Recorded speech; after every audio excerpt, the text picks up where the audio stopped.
Welcome to invest Rajasthan. मैं CA Venus Maheshwari. आज मैं आपको एक टर्म के बारे में समझाऊंगी, एमएसएमई। हम में से सब लगभग सभी ने सुन रखा होगा इस टर्म को, लेकिन आज मैं इसके बारे में आपको थोड़ा सा एक्सप्लेन करती हूँ। एमएसएमई क्या है? Micro, small and medium enterprises. ये एक रिकॉग्निशन है हमारे बिजनेस का। ये गवर्नमेंट की तरफ से हमारे बिजनेस का रिकॉग्निशन है।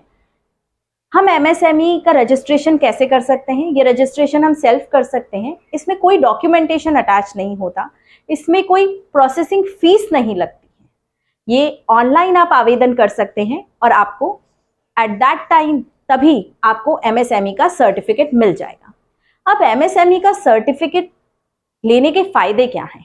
एमएसएमई सर्टिफिकेट लेने के बहुत सारे फायदे हैं। फर्स्ट ऑफ ऑल तो आपको एक रिकॉग्निशन मिल रहा है कि आपका बिजनेस एग्जिस्ट करता है।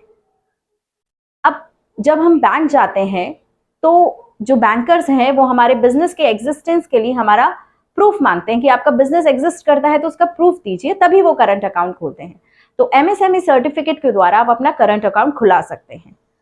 आप जीएसटी का लिमिट क्रॉस नहीं कर रहे हैं तो ये एक वैलिड रजिस्ट्रेशन है, वैलिड प्रूफ है आपके बिजनेस एग्जिस्टेंस के लिए, जिसके द्वारा आप करंट अकाउंट खुला सकते हैं। मतलब आपको जीएसटी रजिस्ट्रेशन लेने की जरूरत नहीं है अगर आप लिमिट क्रॉस नहीं कर रहे हैं। सेकंड, अगर आप किसी भी गवर्नमेंट के सब्सिडीज वगैरह के लिए या किसी चीज के लिए भी अप्लाई करते हैं तो गवर्नमेंट आपको बेनिफिट तभी देगी जब आप एमएसएमई से रिकॉग्नाइज्ड होंगे। अगर आप किसी लोन के लिए आवेदन करते हैं तो एमएसएमई को प्रायोरिटी दी जाएगी, प्लस जो आपका रेट ऑफ इंटरेस्ट होगा वो इन कंपैरिजन टू अदर्स कम होगा। आप इसके तहत इस एमएसएमई के तहत आप कोलैटरल फ्री लोन के लिए भी अप्लाई कर सकते हैं। एमएसएमई में अगर आप रजिस्टर्ड हैं और आप पेटेंट और ट्रेडमार्क के लिए आवेदन करते हैं तो उसमें भी आपको 50% फीस जो है वो वेव्ड ऑफ हो जाएगी अगर आप एमएसएमई में रजिस्टर्ड हैं।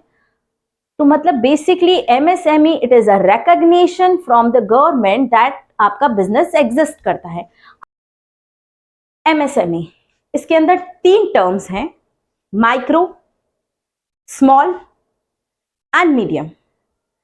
ये जो कैटेगराइजेशन है ये कंपोजिट डेफिनेशन पे वर्क करता है। कंपोजिट मतलब 2 एलिमेंट्स के बेसिस पे हम डिफाइन करेंगे कि आप माइक्रो में आते हैं, स्मॉल में या मीडियम में। अब ये 2 कैटेगरीज क्या है? पहला तो आपका investment in plant and machinery and second आपके बिजनेस का टर्नओवर। तो सबसे पहले मैं माइक्रो को डिफाइन करती हूँ। अगर आपका investment in plant and machinery up to 1 crore है और आपका टर्नओवर अप टू 5 करोड़ है तो आप फॉल करते हैं माइक्रो एंटरप्राइजेस में।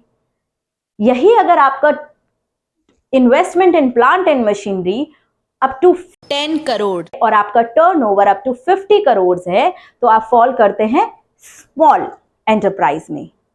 थर्ड कैटेगरी, अगर आपका investment in plant and machinery up to 50 crore है और आपका टर्नओवर अप टू 250 करोड़ है तो आप फॉल करते हैं मीडियम एंटरप्राइजेस में।